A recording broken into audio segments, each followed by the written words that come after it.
नमस्कार, मैं हूं शालिनी और आप देख रहे हैं ईश्वर इंडियन न्यूज। आइए बढ़ते हैं आज की बड़ी खबर की ओर।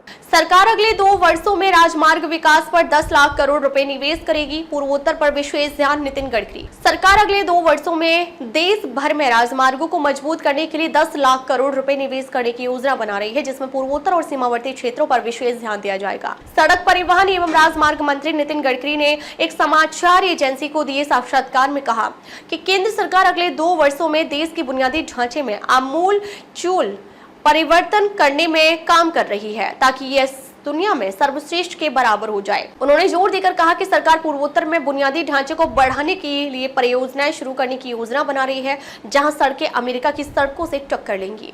मंत्री ने कहा कि पूर्वोत्तर में सड़क अवसंरचना को बढ़ाने की तत्काल आवश्यकता है, क्योंकि इसकी कठिन भौगोलिक स्थिति और कई देशों की सीमा से इसकी निकटता है।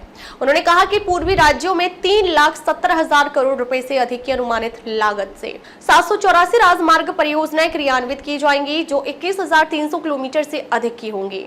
इनमें सड़क परिवहन एवं राजमार्ग मंत्रालय, भारतीय राष्ट्रीय राजमार्ग प्राधिकरण और राष्ट्रीय राजमार्ग एवं अवसंरचना विकास निगम लिमिटेड की परियोजनाएं शामिल है। श्री गडकरी ने कहा कि पूर्वोत्तर में सरकार इस साल ही करीब 1 लाख करोड़ रुपए की परियोजनाओं पर काम कर रही है।